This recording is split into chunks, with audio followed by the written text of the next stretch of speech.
The first book, there are two where we have available downstairs. The first one, which is called Breaking India, it actually starts with a history of how the Western scholars constructed this idea that there was an Aryans came from overseas. There was this idea of Aryan invasion, and then later they said no invasion because they couldn't find evidence of violence, and so they called it Aryan migration. But whether it is Aryan invasion or Aryan migration, it is the same point they are making, that the Aryas and the Sanskrit and the Vedas came from overseas. Whether they came violently or peacefully doesn't really matter. The point is that they claim a foreign origin of the whole Sanskriti tradition. And so the beginning of this book gives you a history of why they did this. We often blame Christians and we blame British rule, but actually it was done originally by the Germans. And the Germans did it for not colonial reasons and not missionary reasons, but because they wanted to create a sense of their own past history. The French were very proud of being the inheritors of the Renaissance and the great Italian tradition, Roman classics. So they used to teach their children that is our ancient past. And the British pride was based on having the empire. The Germans neither had empire nor were they the successors of the great Roman Greek classics, the Latin culture. So they were considered barbarians in the European textbooks. Even in their own textbooks, they did not have a greatness of past. So they were looking for a great past for themselves to build a nation, because to build a nation you need a sense of history, positive history. And the discovery of Sanskrit being very close to certain European languages and closest of all was German, came as very big news, big bonanza. It was a very big breakthrough for Germans to get this idea that Sanskrit is so close to us. So they started with a huge passion the study of Sanskrit as sort of like something, a way to discover who they might have been, where they might have come from. And originally they used to think, people like Herder and Friedrich Schlegel in his early years, used to think that, and they used to teach that actually Germans came from India. They used to think that way, that the Germans are the descendants of Indians and they are more pure, real descendants, whereas other Europeans are sort of, they've decayed and they are not, they're not as superior descendants, they are sort of like corrupted descendants. This was the original idea of how Germany relates with the Sanskrit past. But then it changed and Germans started rejecting the idea that Indians are Aryans and Germans are the descendants. That was not sort of popular. And they came up with something which was just the reverse of that, that the origins of Sanskrit and the Indo-Sanskrit, Indo-Aryan, Indo-European languages was somewhere in Europe or somewhere in Russia or somewhere like that. And so then it gave the Germans a sense of their historical past without having to feel that their ancestors might have been Indians. So the football went back and forth between people who were pro-India as the origin, and against that view was the foreign Aryans. These two camps were competing. And the camp that won in the European discourse, in their academic discourse, was the one that said that the Aryans came from overseas into India, and Germans are very special. They're the original Aryans and things like that. This is a very important part of European history because it led to the rise of Germany as a nation without which they did not have a unified story. They did not have a unified grand narrative about their past. What we would call itihas, they did not have something like that. And this idea of their past being some Aryan past and being the successors of all the Sanskrit, being the inheritors of all the Sanskrit traditions, became their story for creating a nation. And then this went on, and decades later, generations later, led to the Nazis. They appropriated the swastika They appropriated the word Aryan and, of course, did all kinds of havoc. So the distortion of the history led to drastic consequences. And so it's a very important part, the appropriation of Sanskrit and the Arya, idea of the Arya, and the whole Sanskrit tradition, the Vedic tradition, into a distorted account of history led to quite a catastrophe. I come across Indians who are apologetic about swastika, and I'm not. I basically tell Americans, suppose Bin Laden had appropriated Statue of Liberty as his symbol, then you're not supposed to apologize because he has misused it. So it is our symbol, and we don't have to apologize that somebody else did something wrong with it. We must be strong and be able to tell the truth and answer the questions with a lot of detailed knowledge. So about 10 years ago, there was a Hindu-Jewish summit. The Jewish people wanted to have a summit with Hindu leaders. And they approached Swami Dayananda Saraswati, who is head of the Hindu Dharma Acharya Sabha, because he has brought many Hindu groups under this umbrella, and wanted to have the summit. So I was asked by Swamiji to be the scholar, part of their team. And there was a meeting amongst ourselves, among our Dharma people, to figure out what's going to be our strategy when we deal with the Jewish side. So most of the people were advising that we'll talk about there's one God, we'll talk about we all love each other, we'll talk about peace. So I said that there's nothing distinct, nothing new. That is normal interfaith conversation, and nothing comes out of it because those are very common, obvious things. We should say something very different. We should say something a little bit provocative. We should try and change their mind on something. We should have an agenda of what is our need. After all, they're approaching us because they need a common front in fighting Islamic expansionism. They have a goal. They are trying to get Hindus on their side for a certain reason. What do we want from them? So Swamiji said, well, you propose something for our brainstorm. So I propose that we should give a talk on the correct meaning of swastika, and we should criticize this idea of Aryan invasion and Aryan migration theory.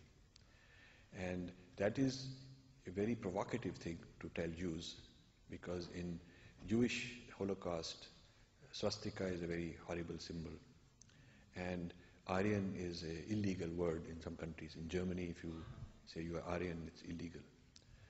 And so we, rather than living in the fear of symbols that have been misused, we should reclaim those symbols. We should educate them that this is the wrong use of symbols. And I was the only person feeling this way, and everybody else in the brainstorm were scared. They said, no, this is very risky. You can't do it in the first meeting. Jews won't like it.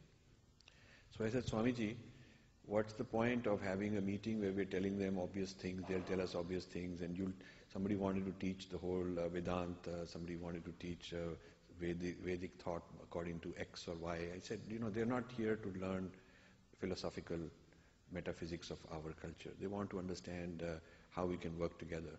So what we want from them is what we should present. And one of the things we want from them is that we want to demonize, reverse the demonization of Sanskrit, of Vedas, of Arya, of swastika, these kind of things.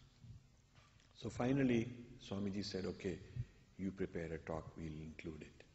So the first summit of Hindu Jews was held in Delhi. And there was a big, nice room with a 5-star place, and on one side were the Jewish people. The chief rabbi from Israel had come. Chief rabbi, he's got a cabinet rank in the Israeli government, chief rabbi. He'd come, and all the Jewish experts had come. On the other side were various Dharma groups, various leaders of various organizations, and I was also there. So the Jewish side spoke, and then various acharyas spoke. And then Swamiji said, now Rajiv, you say. So I knew that was my cue. I'm supposed to provoke. So Swamiji also said he will say a few things that might provoke, but he will say them, like that. So I told them these things. I told them that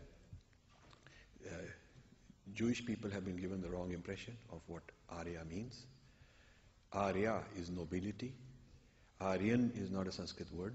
As a race, Arya is quality, and it does not refer to a race. And in fact, the Four Noble Truths in Buddhism, which are called four, that is their main belief, in the original Sanskrit they're called four Arya Truths. They're not referring to a race of people, they're referring to a certain quality of life, certain sophistication, high life, high moral thinking, high dharmic life. And then I said that this swastika, whether it is clockwise, anti-clockwise, doesn't matter, but this has been misappropriated and given a demonic correlation. It has been correlated with horrible deeds. But that's not the fault of the symbol, and it is not fault of the tradition, and we would like to explain to you what it is. So I went on like this.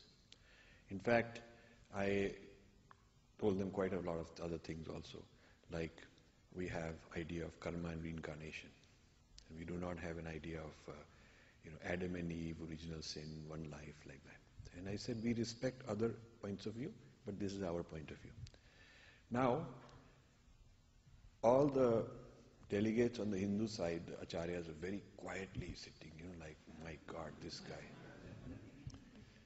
But when my talk was over, the chief rabbi from the Jewish side, he spoke through an interpreter. Interpreter was a major Jewish leader in New York.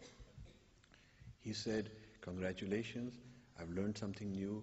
I'm so happy you told me this, because we were also wondering, we're going to have this Hindu-Jewish summit, but how do we talk about these issues, these particular symbols, this particular controversy? It's very good that you told us this.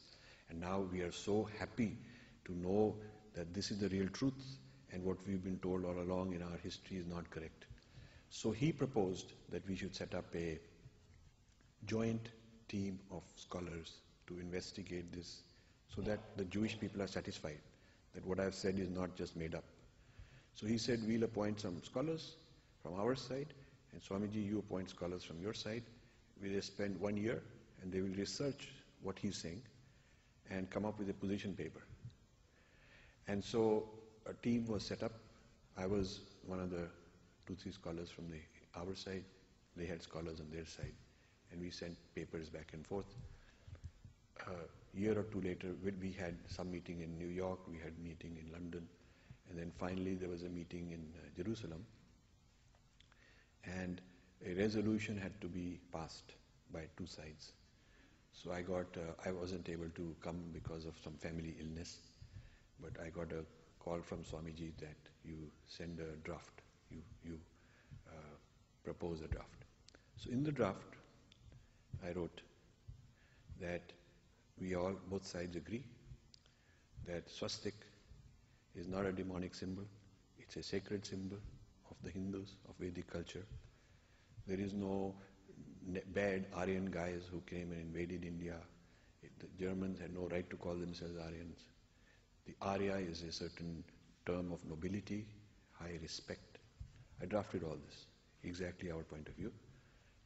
And the leading representatives, all the representatives on the Jewish side, starting with the head of the head rabbi from the cabinet, and all the acharyas from the Hindu side signed it.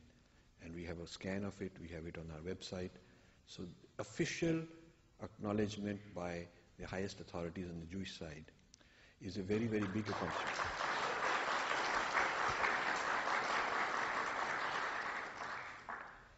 So, if nothing else comes out of this, one thing I would like you to do is, if you are interested, we can send you that draft, that official resolution with all the signatures on it.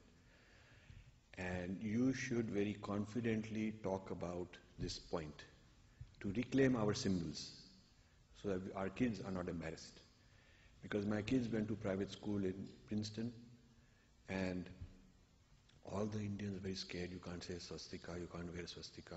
So one fellow bought a new car and he took it to the mandir near Princeton. And the Pandit, while blessing it, put swastika on the front hood of the car, you know. So this guy is very nervous. He said, no, before I go to the parking lot, I have to wipe it out. I said, why wipe it out? Why? So we have a fear. We have a fear. And this is a very bad psychosis, or it's a bad thing to suppress this kind of thing. And we should fight it. So my foundation, Infinity Foundation, which given 400 grants and more than that to various causes, is about our Vedic civilization. One of them was to the school where my kids went, and we wanted to introduce a study of Indian religions, Dharma religions, in the school system, because they were teaching world religions, and the teaching of Hinduism was not very authentic. So I took 2 teachers. As part of the first grant, I took 2 teachers with me to India. And we went to Haridwar, we went to Rishikesh, we went to various places, various mandirs we went to. And before I went, I told them what are some of the important conclusions that they should bring back and teach the kids. So one of the things I told them that you're likely to come back is a changed attitude towards the word Arya and the swastika. And these 2 teachers said, no, that is one thing we cannot do. You don't know how much trouble it will be. If we ever try to talk like that, parents won't like it, because it's a upscale school, private school, and a lot of Jewish families have kids there.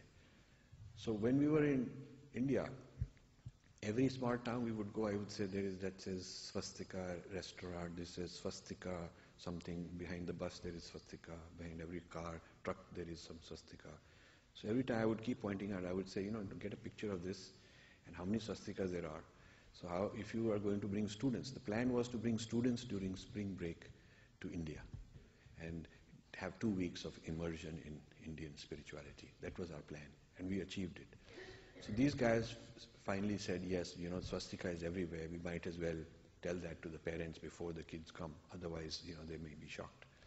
So when we went back to Princeton, there was a debriefing in my house. The principal was there, the head of school, parents, everybody. And so I had these teachers give them a slideshow of all the things we did. The elephant that we're riding, he's got swastika. Every temple place swastika.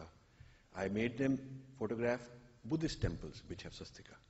I have Buddhist temples in Korea with swastika, Jain temples, Sikh temples, swastika, to show that this is a very solid, old, thousands of years before Hitler and all these Germans knew anything about it. This has been there for a long time. We cannot tamper with its original meaning.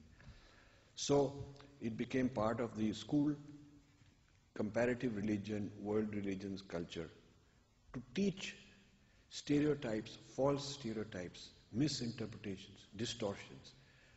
And this became part of the school system where my kids raised. And then other schools in the area started doing similar things. So if you stand up for what the truth is, you can make a difference. This is very important for you to do. And reclaiming our symbols and reclaiming our philosophy and what we stand for is allowed in North America, it's allowed in USA, it's allowed in Canada, and you should be definitely doing that. So the first book is how this Aryan idea was accompanied by another idea that the European missionaries brought. Once the Germans had started this Aryan idea, the British took it very quickly because they could use it for their political purpose. They created this idea that there are Dravidians, because if there are Aryans, then those who are not Aryans should be called Dravidians. So they created this Dravidian. They had 2 camps of Western scholars, those studying Aryan as something to do with Europeans, and those studying Dravidians as the original natives of India, and they created this north-south divide very successfully. And Bishop Robert Caldwell, who in the early 1800s started this Dravidian idea, Dravidian language, Dravidian race, Dravidian religion, Dravidian culture, trying to separate them in every sense, separate Dravidian history. In Chennai, in the main square, right in the center, very important part of Chennai is a huge statue of Robert Colwell. So it became something that the Dravidian political people thought is good for them to rabble-rouse and arouse Dravidian votes. So the whole politics of Tamil Nadu became Dravidianized over the last few generations. And the book traces the mischief started in the early 1800s and why it is not authentic, why the Tamil classics, which are the two big Tamil classics are the Shaiva Siddhanta and the Tirukural, do not have any reference that we are separate from the North, do not have any sense that we are non-Hindus, they are Brahmins, we are something else, they are Aryans, we are not, Sanskrit is a foreign language imposed on us, Sanskrit is oppressive. All this stuff that you hear today is propaganda, which is very recent, last 100 years this has been made up. There is no earlier evidence in Tamil literature that the people felt that way. So this is very important. There is no older memory. So now they are fabricating different kinds of history. They are fabricating that the whole Tamil and Dravidianism is linked with Christianity. Now they've come up with that. That's actually Saint Thomas came and tried to teach them Bible, and they were too foolish. They were not educated. They could not understand it. So they took the dictation wrong, and that is what the Tamil classics are. So it's kind of a very big insult on the Tamil classics. And these things are being turned into epic movies. The DMK actually gave funding for such things. And then in 2005, there was a conference in New York on history of South Indian religions. And Hillary Clinton, senator at that time, sent a congratulatory letter which they published in their proceedings, in the program. And I have a copy of all the papers that were presented, and we have summarized them in one of the appendices of the book. And they're all talking about the real history of South Indian religions is that they're nothing to do with Hinduism. They've got nothing to do with these Aryan people and these Vedas, and that this is somehow a different religion, and it is linked with Christianity, and it is linked with St. Thomas and things of that sort. So then they've had annual conferences every year, getting bigger and bigger. They've made this kind of stuff part of the educational curriculum. Many, many PhDs have come out of Christian seminaries in India talking about these things. So the first book, Breaking India, talks about these problems, and it also talks about today how Western nexus is. I didn't find Canadian, but a lot of US and a lot of European nexus is. Partly the church, partly human rights groups, partly academics, partly government, think tanks, people like that, are involved in interventions to break up India into these different fighting groups, North, South, Dravidian, Aryan, Dalit, non-Dalit, like that. Rick Santorum is described in my book in detail. There is some reference to what Rick Santorum is up to through his connections when he was in the Senate. So the book is quite courageous in the sense I'm not afraid of naming people. I'm naming people, mentioning them by name. Some are Indians, some are Westerners, Europeans, Americans, different kind of people. And if they have a problem, they can fight, and we will prove our case. We are not afraid. So we have mentioned all these things.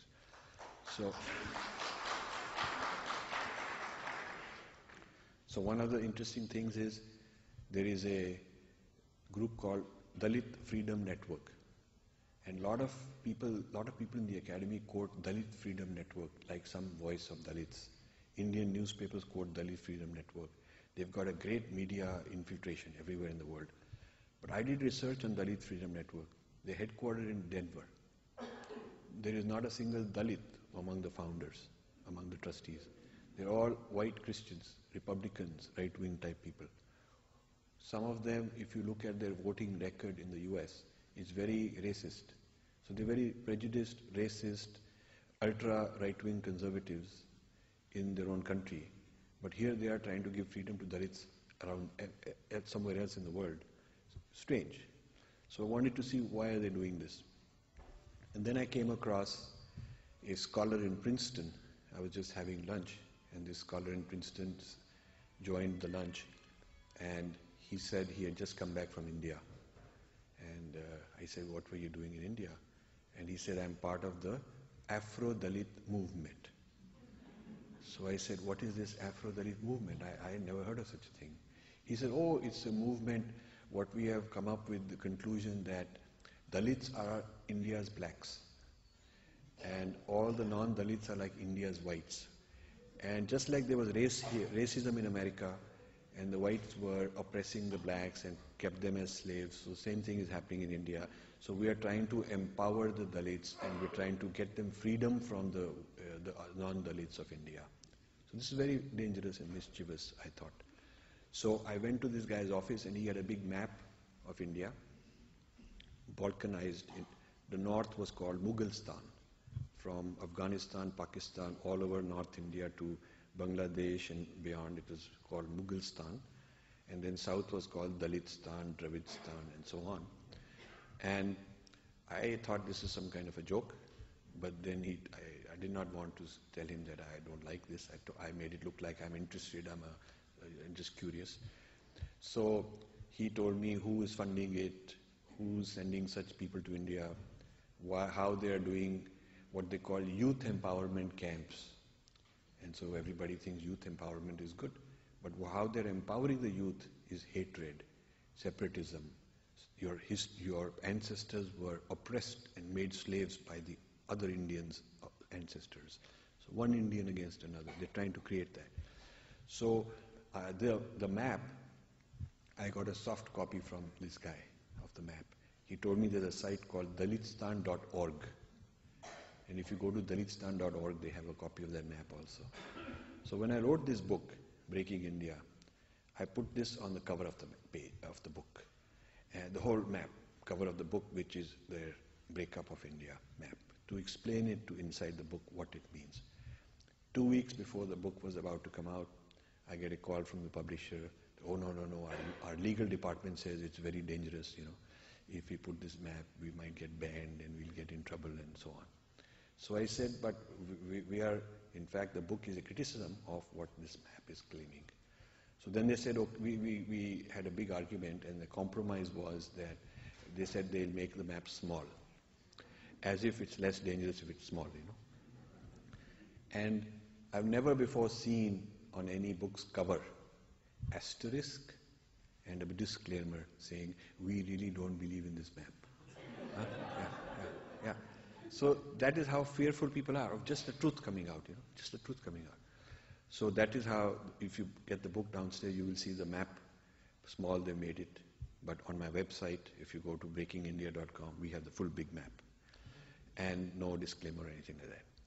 So that book, basically, Breaking India, is about how there are forces that have been working for a while to interfere in different parts of India to try and break it up. Because time is, I've already run out of time. I haven't even told you anything about my second book, which is a new book. I'll give you at least 2 minutes on that. So second book called Being Different. And the website is beingdifferentbook.com. We added the word book, beingdifferentbook.com.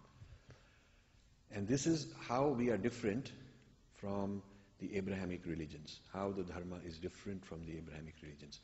It is more fashionable to say everything is same, but it is misleading. So many people told me, publishers also, please don't write a book being different, write a book being sane. In fact, I got so many offers, if I would change to being sane. So I felt, there's nothing unusual about writing being sane. Everybody's talking about that. There's nothing new.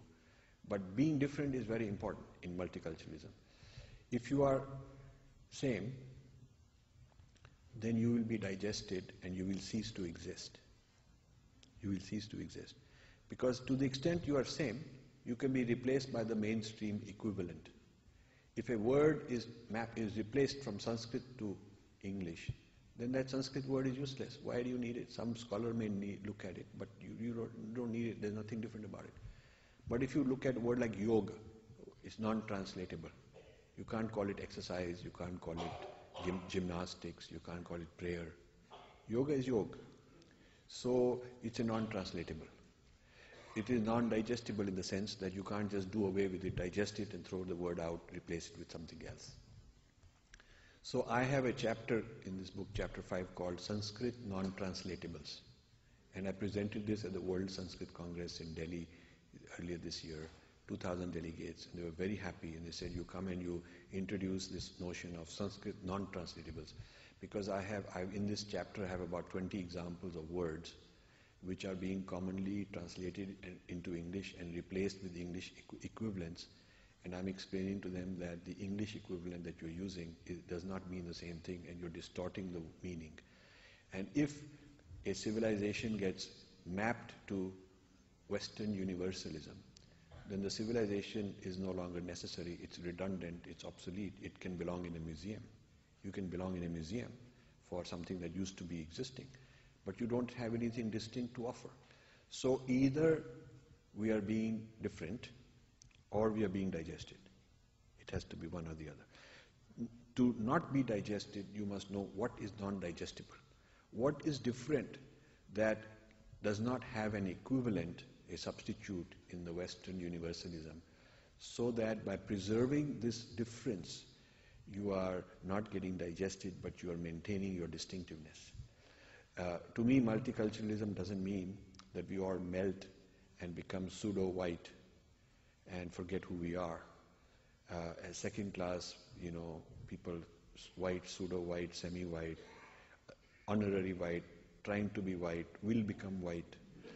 But we have to be who we are and be okay with it and be confident with it. And we do it with mutual respect, meaning I respect you as you are and I want you to respect me as I am. And I explain in chapter 1 why the word tolerance is not good enough. You don't want your spouse to say, I tolerate you in the house. You don't want your colleague in the office to say, I tolerate you to sit here next to me. You don't want to be invited to lunch where somebody says, I'll tolerate you to eat next to me. Tolerance is an insult. Tolerance means there's something wrong with you, but I'll put up with you. That's what it means. You're going to hell, but I'll put up with you. That kind of thing. So this whole interfaith use of the word tolerance, I've been fighting for 10 years. And in the first chapter itself, I give you many, many examples. Some of them are very funny, where just changing the word tolerance to the phrase mutual respect creates a huge problem. A lot of people don't want to respect. Tolerate they can, but respect means that you are legitimate. If I respect you, you're legitimate. But then if I think I'm exclusive, I have a certain exclusivity claim, then I have a hard time respecting anybody who's different. So true multiculturalism means mutual respect for difference. It does not mean everybody has to become the same, because then there's no multi left in culturalism. It's monoculturalism. So I explain 4, which I don't have time for, but I explain 4 major areas where Dharma differs from the Abrahamic religions. And these are in chapter 2, 3, 4, and 5. Chapter 5 I already talked to you about Sanskrit non-translatables, certain Sanskrit words which do not have any equivalent, and every child should be taught these words and use these words while they're speaking in English. Do not replace them with some English word. Use these words and be sure how to explain what they mean, and that is your distinctiveness that you bring, because the distinctiveness is not for chauvinism, it is not for our nostalgia only, it is also because the Western civilization benefits, the Canada benefits, United States benefits, the world benefits when we bring our ideas. Our ideas have brought a lot of yoga, meditation, vegetarianism, ideas of the ecology being sacred. The ecosystem is sacred. The Dharma is not only just for me, but also my family, my community, my nation, and the world at large, animals included. When we say Vasudeva Kutumbakam, it's not only humans, it's also animals, it's also plants, all living things. So we bring the ultimate resources for pluralism, which the world needs. The Abrahamic religions do not have pluralism, they offer tolerance. The exclusivity claim of Christianity will not honestly, truly accept the exclusivity claim of Islam and vice versa. And if I have time or somebody asks a question, I can give you a very detailed answer, but being different gives you many, many sections on the incompatibility within the Abrahamic religions because of their exclusivity. And the kind of the multiculturalism and pluralism, which is the architecture of the Dharma, is so deep. It is not something we brought recently because of political correctness. It's not because we are trying to be politically correct we start tolerating and we start saying these things. These things have been there from the very beginning. So we bring many contributions to modern society, which means we must preserve and protect what is distinct about us. And therefore, we have to be different and not be digested. Thank you.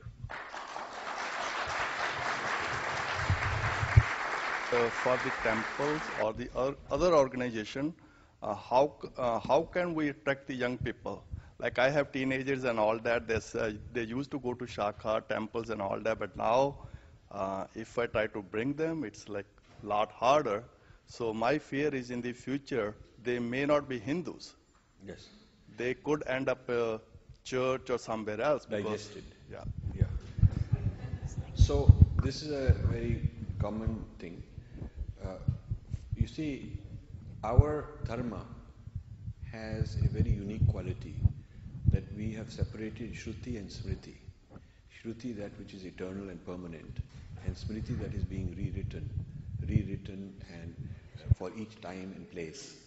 So here you are in North America, so you can have an Americanization while you are not compromising the Shruti, while you keep the Shruti as it is. You can take several of your Smriti things, Smriti ideas, practices, and adapt them to be more current for today's generation. There is nothing wrong in that. This has happened many times in our history, which is why we are flexible and adaptable and did not perish, but we kept evolving with the times. So you need to get young people at a young age and listen to them. I do a lot of listening to young people. And I have on the YouTube, I have many talks on Hindu identity, what it is, why we need it, how to project it. In fact, there's a 15-minute video I just put up called Hindu Identity, Why, What and How, where I address these kind of questions. And I do workshops with young people. I'd be more than happy to do one here on this very issue of how you can make the Hindu identity cool. Because, you know, it's very cool to be in yoga. It's very cool to be vegetarian. It's very cool to know meditation. You should be so good at it that they look at you as the expert on these things. And these things have a future in science. The whole neuroscience and cognitive science is being redeveloped, is being enhanced in the West with the study of yogis. That is how functional MRIs on advanced meditators is revolutionizing neuroscience. Quantum physics is being revolutionized with ideas of consciousness that are from our tradition. So if the young people know how Vedic tradition brings in incomparable ideas on sustainability, Vedas and sustainability, everybody will write an essay on it because that's a common topic. Vedas and animal rights, Vedas and the nature, celebration of nature, diversity, Vedic thought and diversity, Vedic thought and health, healing paradigms, new healing paradigms. You have to link Vedic thought with issues of current interest to the current generation. And this is the kind of research I'm doing, and this is the kind of research I'm writing about in my books, so that it is not something for old-fashioned people, for grandfathers and people like that, but for the latest generation. What I'm worried about is that the Western universalism will Christianize whatever they find good, like Christian yoga. They'll Christianize whatever they find good. Erase the Indian history and Vedic history. Erase it. Call it part of the Western history. And then our children will be learning Christian yoga, Christian meditation, Christian theory of vegetarianism, Christian theory of animal rights. All the things that the West has taken from us will be re-exported to our children, who will not know that they got it from our own tradition in the first place. So a lot of books I'm writing are on the Indian origins and Indian contributions to Western universalism. When I challenge Western universalism, one of my challenges is that it is not all Western to begin with. A lot of it came from non-Western sources. So when you tell our people the Western origins of, the Indian origins of A, B, C, D things, it's a As I understand your Arya Samaj movement, it's it has three eternal entities, which is called triadic, which is God, soul, and matter. But the prevailing, not the prevailing, but the larger movement out there is the Vedantic movement, which is, or Advaita Vedanta, which is one concept. So I'm trying to find out whether I've got it right and whether those two movements or those two thinking, whether they're reconcilable. Okay. It's a very tricky question, a very difficult question. If I claim to have solved the problem, then I would be claiming to be greater than all our major leaders and thinkers and rishis who've tackled this problem for much longer than me and who are much smarter than me. The problem of non-dualism, qualified non-dualism, and dualism, that kind of a problem has been there for a while in our tradition. I can just tell you what my goal is in this book. My goal in this book is a very difficult challenge, very difficult challenge. I want you to appreciate my challenge. I want to find out how a family of Dharma schools which have differences with each other, how that family has big differences with the opposing family. You see my point? So first of all, we are not one in the sense of being monolithic and uniform and identical within the Dharma systems. We have many different schools with different views that are not reconciled very easily. But we are facing an opponent of another family which is very aggressive, which is out to finish us all, and which brings to us a very, very different point of view than ours. So this is my starting point. So what I want to contribute to this is that our family of Dharma schools, different and diverse as they are, have certain principles which they share, like certain non-translatables which they share, like karma theory which they share, like no one unique historicity of one event which claims absolutism and so on. Our traditions share that view. So what I'm trying to identify is a set of principles which they share while having all the differences they have, but this common set of principles they share such that these principles are very, very different from those in the Abrahamic systems. So I'm looking for what does this family have that differentiates it from another competing family which is out to eat our lunch, so that rather than trying to reconcile internally the old differences, which I will not be able to in the rest of my life, I want to find certain common principles on which we can build a common bond and a common alliance to face a common enemy. That's really what I'm trying to do. So I am actually doing something very different and new. It's basically saying, it's like any, in India I use the example of coalition government. When you make a coalition government, you acknowledge that all my coalition partners and we got differences. Otherwise we would be one party. But we are 20 parties because we can't agree on many things. But still we are a coalition government because we feel that the other guys are so far different from us and we are so opposed to some of their principles that we better stick together. We better hang together or we'll hang separately.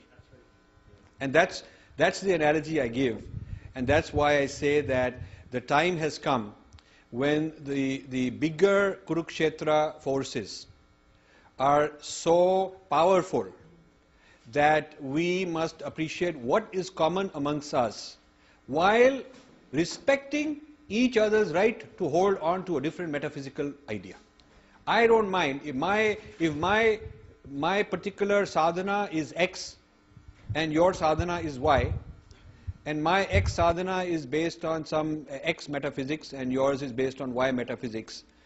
I have no problem, you do the Y and I do the X, as long as we have some shared principles which we will both join hands and hug each other and embrace each other and to defend them against a common enemy which is 100 times our combined size and power. And if we don't do that, they're going to finish us off anyway, and then when we are dead, who will care whether you are right or me, I'm right? That's my concern. Dr. Malhotra, a lot of the talk that I've heard and a lot of the terminology I've been hearing seem a lot relative to Hindus coming out of India. The problem I have is that I am from Trinidad. I'm a Hindu. I've been a Hindu for 40-odd years. And like many others, like myself, Hindi is not our first language. We grew up in an English environment. And I have tried to learn Hindi. I know a little Hindi. I can read the Ramayana. But I can't say I know Hindi enough to be able to read the Vedas or anything else. What I was wondering is, what is the possibility of teaching Hinduism in the English language? Is there a risk to us losing our identity by doing that? See, this is why I believe in identifying certain non-translatable words and introduce them into the English language. First of all, I would not like any of you to replace Ram with God and Krishna with God and Shiva with God and replace and remove the internal differentiation and distinctiveness of all the deities and just call all of them God. I mean, I don't want you to take Indra is God and Agni is God and get rid of all those original names and replace them all with God, because then you've destroyed the nuanced meaning of all these things. And if you are, when I give a talk to people who are into the Shakta tradition, the goddess tradition, tell them, do not remove the difference between Durga and Kali and Saraswati and Ganga and all that, because each of them is a certain aspect and a certain energy and a certain force, a certain type, qualities it carries, a certain intelligence. And do not allow that all to be collapsed as goddess. Do not do that. It's very easy to do that, but then in a generation you'll have lost all that. So I feel that keeping key Sanskrit words non-translatable is the strategy that is practical, because you can certainly be a perfectly English-speaking person who understood your mathematics and physics and all your professional career jobs and all those things you understood in English, medicine, you studied all that in English, but while speaking English, why not never just say religion, say Dharma? Why, and explain what it means and tell the people what the differences are. And in this book, in one of the chapters, you will see I have a whole section on why Dharma is not religion. And read that, understand that. There are tables comparing this side and that side, many tables scattered across. Understand them, interact with me, join our discussion group.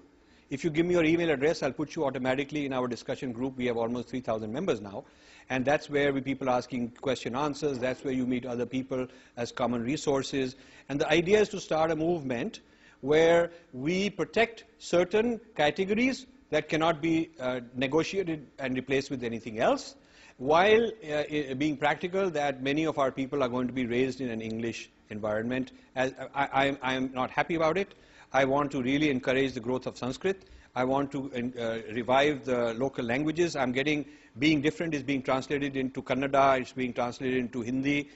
Breaking India is already existing in Tamil. I mean, most authors are not bothering to do that. I'm spending a huge amount to actually get those translations done and finding friends, finding sponsors to get that done, because I really care about it.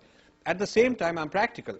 I also realize that no matter how hard we try, there will be a very substantial portion of our people being raised with English as their first language.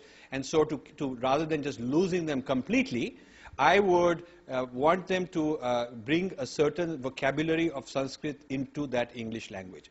So this will be a huge help.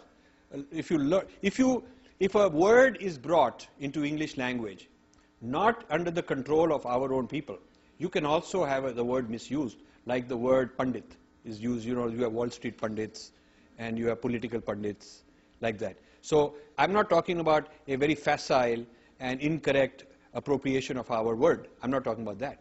I'm talking about where an authentic word, authentic meaning comes along, which means our people have to be actively involved in using it and studying what it means. So yagna is a powerful word for Arya Samaj people. And so do not let it be translated as sacrifice, because I explain in this book, the biblical idea of sacrifice starts with human sacrifice. We're not talking about that. There's human sacrifice in those societies. And then to end all human sacrifice, there is one final human sacrifice called Jesus. Jesus is a human sacrifice. Bible scholars will tell you, Jesus is God sending that, okay, this will be my own son, God incarnate as Jesus, for a sacrifice so huge, because it is God, the infinite, being sacrificed, that there is no more need for other human sacrifices to continue. So for us, and there's a whole history and baggage with the word sacrifice. And we are talking about a transformation. We're talking about something else in yagna. So the idea of, to me, the notion of translating yagna as sacrifice is a bad idea. We should go through our vocabulary.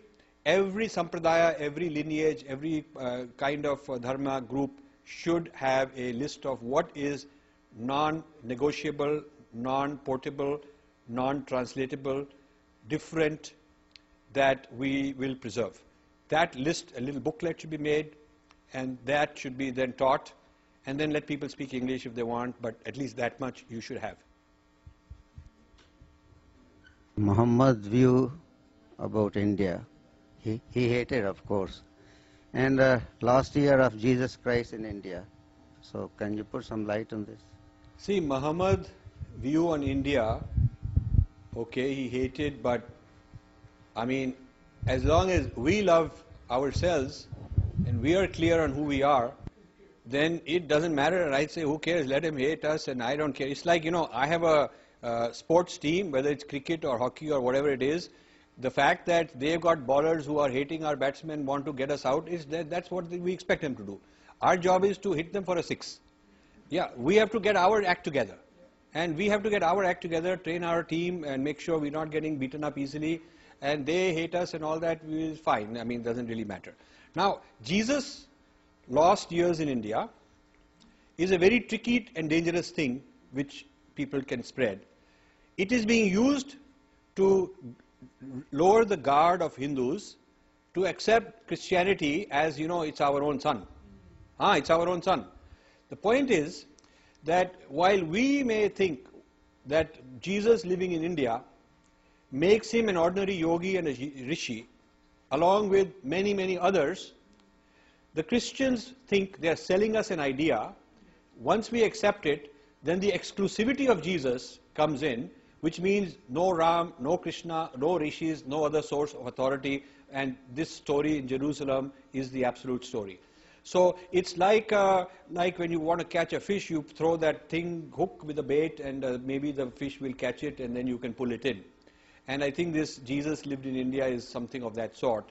We should be very clear that we believe that the Sanatana truth is available for any person with a high state of consciousness to tune in, like Shruti, to tune in like the rishis. The rishi potential is available to everybody in this room. It may take you many lifetimes, maybe very few will achieve it, but the potential is available to tune in and rediscover for yourself the same Shruti. And whether Jesus may have done it is fine is good for Jesus if he had done it. If he hadn't done it, it doesn't really affect us. So whether he came to India and learnt it, whether he didn't learn it, regardless of that, our tradition is still okay. If you prove it wrong, it's not going to affect my tradition. If you prove it right, it's not going to affect my tradition. My tradition stands like it is. I think first we have to secure our people's understanding of ourselves in a very, very solid way, and may let the others, let Christians start thinking about Jesus in India. The Jesus in India is a great message for us to export to Christians, not for us to think about ourselves. Yeah, this is called reverse inculturation. Like Sufism is Islam's export to non-Muslims, but not practiced internally. In Makkah, you can't have Sufi singing. You can't have Sufi singing in Makkah. In Delhi, they have this great Sufi festival in Humayun Tomb. 90% of the people who go there are Hindus, and they're enjoying all this, everything is same, blah, blah, blah. So I know the guy he's a Nawab of some kind, and he's the head of the Sufi Foundation. So I met him in some friend's party, and everybody was, of course, gaga over this great Sufi Foundation. So I asked him a question in front of everybody. I said, why don't you do the Sufi Foundation, the Sufi festival in the Jama Masjid? I mean, if Sufism is, as he was saying, one of the great things which is central to Islam, then why not the Jama Masjid become the world Sufi festival? It will be so great, good for them. Yeah, why not in Makkah do a Sufi festival? The whole world will love you if you do that. And he said, no, you can't do it there. You can't. So it's good for export. It's not good for internal consumption. So you see, this has been done by a lot of people. I think Hindus also did it once. Hindus also did this thing very successfully. Buddhism was Hinduism's export model. Export model. Because you could get rid of many things that won't be acceptable to China, Japan. A kind of really, it was sort of remove a lot of things and produce something that can export to them. And it succeeded for 1,000 years, more than 1,000 years. All those guys, they could not have become Buddhist so easily, a Hindu so easily, but they became Buddhist, you know. It was easier to get in. But I don't think we should allow this Jesus lived in India as a sort of a way of easily exporting Christianity into India. I don't think we should accept it and bring it in. It's a Trojan horse. We'll pull it in, and then when we've pulled it in, the Trojan horse will open and things will come out of it. So that's what happens. So one more question. Yeah. You live in India and I'm out of country for 45 years. Why don't you put a sign, welcome to the country of Dharma, and I'll pay for it? Thank you. Where would you like me to put the sign? Wherever you like, sir. Huh? Wherever you like. I have a sign. I have a sign. And you're Dr. Vora? No. Okay. So I have a sign, and I would love you to pay for it. And my sign is, I'll tell you what the sign is, but it's a little story I'll tell you. I have evangelists who knock at my door in Princeton. These are young kids who are being trained to go to foreign countries for evangelizing. And in order to get them some experience, they tell them to go around locally and knock at doors and practice and learn how to talk and how to answer questions and how to convert people. So somehow I'm on the database as a non-Christian must be. So once a year they come and they knock at the door. And they're all very well dressed, they're wearing suits, these young men, very good grooming, nice looking ladies, nicely dressed. So I can tell who they are, but I pretend I don't know. So they knock at the door and they say, we'd like to meet you, can we come in and spend a few minutes? So rather than being rude or throwing them out, I always bring them in, I bring them chai, offer them nice, talk to them. And they're engaging in small talk like, nice, so nice day, yeah, nice to meet you, like that. So I also say nice things like that. Then they come to the point. One of them says, have you heard the good news? Now, in Christianity, good news is that the Savior has come to save you from sin. That's the good news. That is the good news, when they say Christian good news. So I pretend like I don't know what this is. So I say, good news, did the stock market go up? What is this good news? And so they all look at each other because this is not the expected answer in their training manual, They must be having a flow chart that when you say this, you will say that, then you say this. So maybe they don't know, they haven't come across a guy who will say that he doesn't know what's going on, So I make it look like I don't know what's going on. So then they tell me that, no, good news is that Savior has come and you can be saved. We all be saved. So I say, saved from what? I haven't done anything wrong. What saved from what? So then they say, no, we are all sinners. We are all sinners and we have to be saved.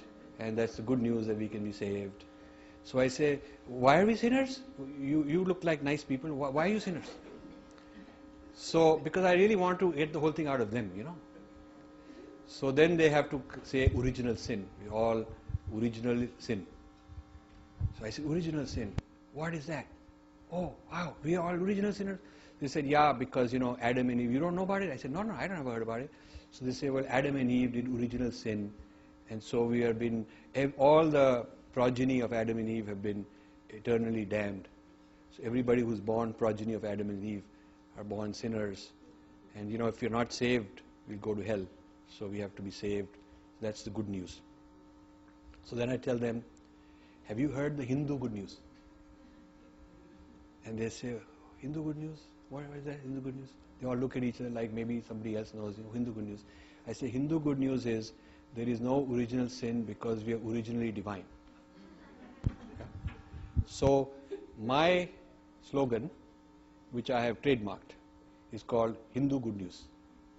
And I have a website called hindugoodnews.com, in which I explain this is one of the differences that you can either have Hindu good news or Christian good news. Because in one case, you are originally a sinner. In the other case, you are originally divine. And this is a difference. So if you would like to sponsor a poster or a banner or a flag, then I would love if you want to put hindugoodnews.com and put them all over Toronto and pay for it. I'll be delighted. Thank you.